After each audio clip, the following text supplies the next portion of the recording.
Hey guys, it's been quite a bit since I posted my last video. Actually, I posted my last video in September of last year. That's kind of scary. But Happy New Year to everybody. I hope you all are doing well.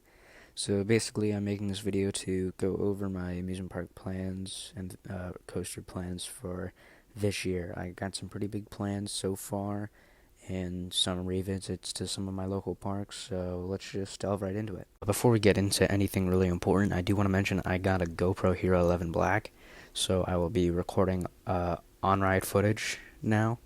I have a chest strap that I'll use, and I'll also use a little hand strap, so that should be pretty cool. They got it for Christmas, and I'm really excited to use it and upload this footage to my channel. Alright, so first thing I want to mention is I'll probably be going back to Lake Compound sometime in April. I'm really looking forward to it because last year when I went, I only got to ride Phobia and Wildcat. Wildcat sucked as usual. Phobia I had ridden for the first time, so that was pretty cool. I want to get some re-rides on that. And I also would like to get some re-rides on Boulder Dash and Zoomerang since it's been almost 2 years since I've ridden either of them. So I desperately need to get back on those. Yeah, that's kind of important to me because they're both really fun, and I'd like to, just refresh my memory so I can sort my rankings out after my trips this year. I am also going to try and make it out to Quasi. Quasi is about a 40-minute drive, 45-minute drive from my house, and there are 2 credits there that I need to pick up in order to finish every roller coaster in Connecticut. It's Woodham Warrior, the Gravity Group Family Coaster, and some weird 1950s kiddie coaster called Little Dipper. I saw Coaster Studios' video on Quasi, and I guess Little Dipper kind of intrigued me. It's a rarer credit, because not many people can make it out to Middlebury, Connecticut, but I'm going to try and get to Quasi. It's not the most important thing on my mind this year, but because I've certainly got bigger plans, but that should be pretty fun. Alright, I also really want to get back to Six Flags New England. If you guys remember last time I was there, I didn't post a video about it, but I will definitely be posting one if I go there this year. I will most likely be going with a friend. I'm going to try and get on Superman, Joker, and Flashback because I did not get on those last year. I also want to get some re-rides and some footage on all of those coasters that I rode, like Thunderbolt, Pandemonium, Wicked Cyclone, Batman, and Riddler Revenge. I really just want to get on Wicked Cyclone, Superman, Flashback, Joker, Batman, and Riddler. All those 6 are on my bucket list for the next time I go to Six Flags New England.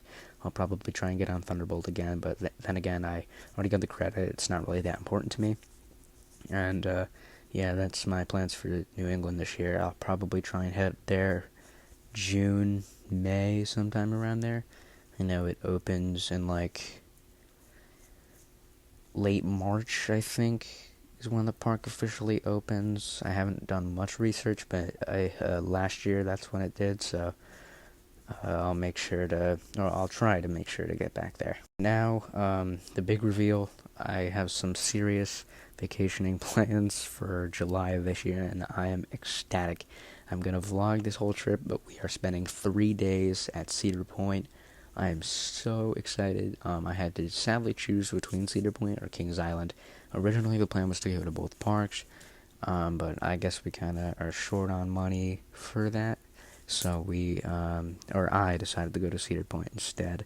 I feel like Cedar Point is probably a bit better than Kings Island. They're easily comparable, but I don't think you can beat the Coaster Collection. I'm really excited to pick up a few new B&M credits, new Intamin credits. Kind of sad about Top Thrill Dragster. I'm happy to get the new Wild Mouse credit, the Zamperla Wild Mouse, and compare it to the old Spinning Wild Mouse, as I've already been on Tickler, but I'm excited for, Steel Vengeance and Maverick and Millennium Force. I'll get a new Giga credit. That's pretty cool. I'll get a Hybrid credit, B&M Wing credit, another B&M Dive, first B&M Invert. Yeah, that should be pretty fun. The last park I want to mention, there's a very, very slight chance. There's like a 10% chance. I'm not sure this is going to happen at all, but I may in August be able to get down to Six Flags Great Adventure, because that is one of my bucket list parks in the near, and I'm only like 3 hours away, even less than that. So I would really like to get down there and get on El Toro, King the Ka, if El Toro's open, that is. Jersey Devil, all the B&Ms there, because Medusa's just like back, and there's a lot of cool rides there that I'd like to get on. So those are really all my plans for this year. I don't really have anything outside of that. I'm not really big in the coaster community because I can't go to many places a year. Yeah, that's really all my plans for this year. I don't really have anything else. So stay tuned. I probably won't be posting for a little bit because I don't really have anything to post about. If something comes up, I will let you know. But just stay tuned for any upcoming content, and I'm gonna try and make a point out of making like shorts with footage that I've already gotten to tide people over until I finally make it to one of these parks. Alright, so I'll see you guys in hopefully the near future.